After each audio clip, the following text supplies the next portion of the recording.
Edgar Allan পোয়ের two Helen কবিতাটা হয়তো অনেকেই পড়েছেন, কিন্তু এর পেছনের আসল গল্পটা কি জানা আছে? চলুন, আজ আমরা এই বিখ্যাত কবিতার গভীরে ডুব দিই আর দেখি কিভাবে একটা খুব ব্যক্তিগত অভিজ্ঞতা থেকে এমন কালজয়ী শিল্পের জন্ম হতে পারে। আমেরিকান কবিতার ইতিহাসে এর চেয়ে বিখ্যাত লাইন হয়তো খুব কমই আছে। এই লাইনগুলো শুনলেই, তাই না, চোখের সামনে একটা নিখুঁত ক্লাসিক্যাল সৌন্দর্যের ছবি ভেসে ওঠে। কিন্তু এই সৌন্দর্যটা আসলে কিসের কথা বলছে? আর এখানেই কিন্তু আসল প্রশ্নটা চলে আসে। এই যে নিখুঁত সৌন্দর্যের কথা বলা হচ্ছে, এর পেছনের অনুপ্রেরণাটা কে? কোনো পৌরাণিক দেবী, নাকি রক্তমাংসের কোনো নারী? চলুন আজ এই রহস্যটাই ভেদ করা যাক। তো এই সৌন্দর্যের উৎসটা খুঁজে বের করতে হলে আমাদের আগে কবির জীবনটাকে একটু দেখতে হবে। কারণ এডগার অ্যালেন পোর জীবনটা ছিল, বলতে পারেন, একটা উত্তাল অশান্ত সমুদ্রের মতো। পোর জীবনটা দেখুন, শুরু থেকেই কেমন ট্র্যাজেডিতে ভরা। ভাবুন একবার, একদম ছোটবেলায় বাবা মা দুজনকেই হারালেন। হ্যাঁ, ব্যবসায়ী জন অ্যালানের পরিবার তাকে দত্তক নিয়েছিল ঠিকই, কিন্তু তার জীবনে ওই আর্থিক কষ্ট আর মানসিক অশান্তি ওটা কোনোদিনও পিছু ছাড়েনি। এমনকি তার প্রথম কবিতার বইটাও যখন বেরোয়, তখন তিনি সাংঘাতিক স্ট্রাগল করছেন। তো পোর জীবনে এই দুটো জিনিস একদম পাশাপাশি চলত। একদিকে তার কঠিন বাস্তবতা, যেখানে তিনি ছিলেন একজন ক্লান্ত পথিকের মতো, একাকিত্ব, কষ্ট, মানসিক যন্ত্রণা। আর ঠিক তার উল্টো দিকে ছিল তার স্বপ্ন, তার আকাঙ্ক্ষা, একটা নিজের জন্মভূমির মতো নিরাপদ আশ্রয়। এই যে একটা প্রচণ্ড দ্বন্দ্ব, এটাই কিন্তু তার লেখার পেছনের আসল শক্তি ছিল। তাহলে এবার আসা যাক মূল প্রশ্নে। কে এই হেলেন? কবিতার এই আদর্শ নারীটির আসল পরিচয় কি? শুরুতেই একটা ভুল ধারণা ভেঙে দেওয়া যাক। অনেকেই ভাবেন এই হেলেন হয়তো গ্রিক পুরাণের কোনো চরিত্র বা কবির কোনো কাল্পনিক দেবী, কিন্তু না, একদমই তা নয়। তিনি ছিলেন রক্তমাংসের একজন বাস্তব মানুষ। তার নাম ছিল জেন স্ট্যানার্ড। হ্যাঁ, এই একটা নামই কবিতার পেছনের পুরো রহস্যটা খুলে দেয়। কে ছিলেন এই জেন স্ট্যানার্ড? তিনি ছিলেন পোর ছোটবেলার এক বন্ধুর মা। ভাবুন, সেই কিশোর পো যখন একাকিত্ব আর কষ্টে দিশেহারা, তখন এই ভদ্রমহিলা তাকে মায়ের মতো স্নেহ দিয়েছিলেন, সান্ত্বনা দিয়েছিলেন।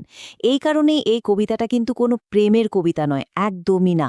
এটা আসলে গভীর শ্রদ্ধা আর কৃতজ্ঞতার এক প্রকাশ। জেনের অকাল মৃত্যু পোকে এতটাই নাড়িয়ে দিয়েছিল যে সেই শোক আর স্মৃতি থেকেই জন্ম নিয়েছিল এই অসাধারণ কবিতাটা। তো চলুন এবার দেখা যাক পো কিভাবে তার এই গভীর ব্যক্তিগত অনুভূতিকে একটা মাস্টারপিসে পরিণত করলেন। কবিতার শুরুটাই দেখুন, কবি বলছেন, হেলেন, তোমার সৌন্দর্য আমার কাছে পুরনো দিনের সেই নাইশিয়ান নৌকার মতো। মানে হেলেনের সৌন্দর্যকে তিনি তুলনা করছেন একটা বিশেষ ধরনের নৌকার সাথে। এই যে নাইসিয়ান বার্গস কথাটা, এটা কিন্তু খুব গুরুত্বপূর্ণ। এগুলো ছিল প্রাচীন গ্রিক জাহাজ। এদের কাজ কি ছিল? ক্লান্ত নাবিকদের ভয়ঙ্কর সমুদ্র থেকে বাঁচিয়ে নিরাপদে ঘরে ফিরিয়ে আনা। মানে বুঝতেই পারছেন, এটা আসলে নিরাপত্তা আর আশ্রয়ের একটা দারুণ শক্তিশালী প্রতীক। এখন ভাবুন পোর কথা। তার জীবনটাও তো একটা ঝোড়ো সমুদ্রের মতো ছিল। তো সেই ক্লান্ত পথহারা পোর কাছে জেনের সৌন্দর্যটা ছিল ঠিক ওই উদ্ধারকারী জাহাজের মতো। একটা জাহাজ যা তাকে জীবনের সব ঝড়ঝাপটা থেকে বাঁচিয়ে একটা শান্ত নিরাপদ জায়গায় পৌঁছে দিচ্ছে। তার মানে মূল কথাটা হলো, সৌন্দর্য এখানে একটা হিলিং পাওয়ার, একটা নিরাময়কারী শক্তি। এরপর কবি আরও এক ধাপ এগিয়ে যাচ্ছেন। তিনি বলছেন, হেলেনের ওই জলপরীর মতো স্নিগ্ধতাই তাকে ঘরে ফিরিয়ে এনেছে। কিন্তু এটা কোনো ঘর, এটা হলো গ্রিস আর রোমের সেই অসাধারণ শিল্প আর সংস্কৃতির জগৎ।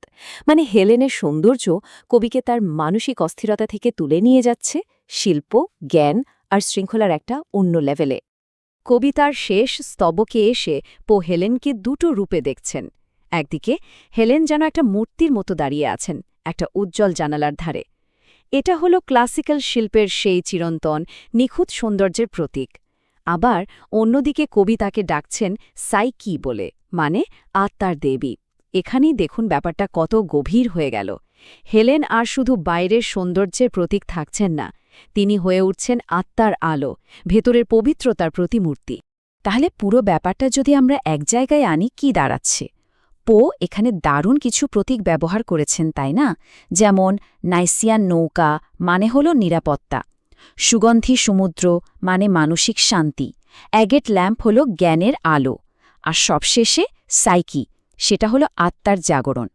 এই প্রতীকগুলোই কিন্তু সাধারণ একটা অনুভূতিকে একটা অসাধারণ কালজয়ী কবিতায় পরিণত করেছে।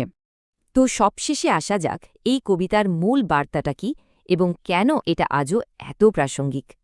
এই পুরো কবিতাটা থেকে আমরা মূলত 3টে জিনিস বুঝতে পারি। প্রথমটা হলো সৌন্দর্যের একটা অসাধারণ হিলিং পাওয়ার আছে, যা আমাদের জীবনের কষ্ট থেকে মুক্তি দিতে পারে। দ্বিতীয়ত, ক্লাসিক্যাল আর্ট আর কালচার মানে গ্রিস বা রোমের সে আদর্শগুলো আমাদের মানসিক শান্তির পথ দেখাতে পারে। আর 3 নম্বর এবং সবচেয়ে গুরুত্বপূর্ণ হলো সত্যিকারের সৌন্দর্য, সেটা মানুষের আত্মাকে একটা অন্য স্তরে, একটা পবিত্র জগতে নিয়ে যেতে পারে। এই আলোচনাটা শেষ করা যাক একটা প্রশ্ন দিয়ে। দেখুন, পোর জন্য জেন স্ট্যান্ডার্ডের সৌন্দর্য ছিল তার জন্মভূমির তীর, তার মানসিক আশ্রয়। আচ্ছা, আমাদের প্রত্যেকের জীবনে এমন কোনো সৌন্দর্য কি থাকতে পারে? এমন কিছু যা জীবনের সব ঝড়ঝাপটা থেকে বাঁচিয়ে আমাদের সেই মানসিক শান্তির তীরে পৌঁছে দেয়? এটা কিন্তু ভাবার মতো একটা প্রশ্ন।